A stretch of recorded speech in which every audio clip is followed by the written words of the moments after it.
उसमें हम बात करेंगे घोड़े के बाहरी भाग के भवरी को, जो इसके सिर पे, थथुने पे, गर्दन पे, कंठ में, सीने पे, दो पाँव के बीच में, नाभि के पास और नाभि के पीछे वाले हिस्से को लेकर के इस स्थान का भवरी कितना अच्छा और बुरा होता है। ये जो भवरी होता है इस आँख से ऊपर में यहाँ एक स्थानीय भवरी होता है जिसे हम लोग स्त्री की भवरी बोलते हैं या भाग्य की भवरी बोलते हैं।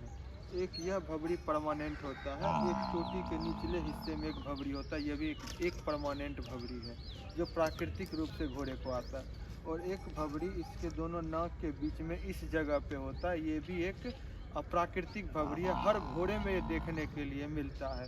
जब इस प्राकृतिक भवरी का स्थान ऊपर या नीचे होता है तो वही शुभ और अशुभ माना जाता है। जैसे अगर ये स्थानीय भवरी ये दोनों इस रेखा से अगर नीचे आ जाता है तो इसे हम लोग बोलचाल की भाषा में आंसू-धार की भवरी बोलते हैं, जबकि ये एक स्त्रीहीन का भवरी कहलाता है।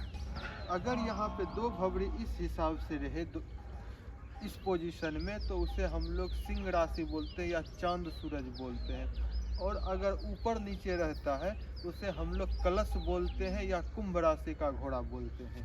अगर कोई भवरी इस क्षेत्र में बनता है, यहाँ से इस जगह से लेकर यहाँ तक, तो उसे हम लोग ओरिजिनल आंसू-धार की भवरी बोलते हैं। अगर ये लेफ्ट साइड में रहेगा तो आंसू-धार की भवरी होगा या यम की भवरी कहलाएगा। अगर ये राइट साइड में है तो यह शिव का भवरी कहलाएगा। अगर दोनों साइड भवरियाँ है तो वो भवरी कट जाता है, उसमें शुभ और अशुभ कुछ भी नहीं रहता है। अगर यहाँ पे 3 भवरी होता है उसे भी शुभ माना जाता है, जो कि लाखों 10 लाख घोड़े में किसी एक घोड़े में देखने के लिए मिलता है। कंठमणि यहाँ पे बोलते हैं, अगर इस कंठ में इस जगह एक भवरी है तो कंठमणि होगा। अगर एक भवरी इस बीच में और एक भवरी इसके दोनों साइड में रहे उसे हम लोग कंठमाला बोलते हैं। इससे नीचे, इससे 4 से 6 अंगुल नीचे इस एरिया में यहाँ तक के क्षेत्र में अगर कोई भवरी है उसे हम लोग देवमन की भवरी बोलते हैं। इससे 4 अंगुल नीचे ठीक इस जगह पर अगर कोई भवरी है तो वो चिंतामणि होता है। और इससे नीचे इस हिस्से पे, यहाँ से इस हिस्से पर जो भी भवरी आएगा इस सीधे रेखा में, उसे हम लोग हृदावली या हृदय की भवरी बोलते हैं। हृदय की भवरी में कुछ घोड़ों में देखा गया है कि ये लेफ्ट साइड में भी होता है और राइट साइड में होता है या बीच में भी होता है। जो मुख्य हृदावल का होता है वो बीच वाला होता है। अगर वो राइट साइड में इस हिस्से पर भवरी है तो वो शुभ माना जाएगा, लेफ्ट हिस्से में भवरी है तो उसे अशुभ माना जाता है। जब इन दो टांगों के बीच में ये जो हमारा क्षेत्र बनता है 4 अंगुल का, इस क्षेत्र में अगर भवरी है तो उसे हम लोग गरुड़ की भवरी बोलते हैं और ये भी शुभ होता है। सैकड़ों हजारों घोड़े में किसी एक घोड़े में ये देखने के लिए मिलता है।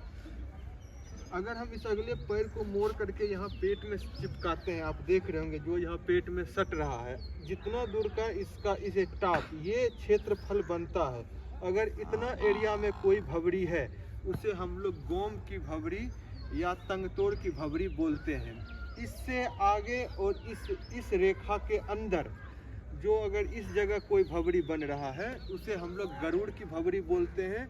और यह पैर रखने के बाद इससे जो पीछे का हिस्सा यहाँ तक आता है इस जगह पर, उसे हम लोग गंगा पाट की भवरी बोलते हैं। मुख्य इतने ही भवरियाँ यहाँ देखने के लिए मिलते हैं। कुछ घोड़ों में मिलता है अगर ये बाहरी हिस्से पे भवरी है तो उसे हम लोग भुजबल की भवरी बोलते हैं। और अगर अंदर से भवरी है तो उसे हम लोग तखावर की भवरी बोलते हैं। भुजबल की भवरी शुभ मानी जाती है, तखावर की भवरी अशुभ मानी जाती है। धन्यवाद।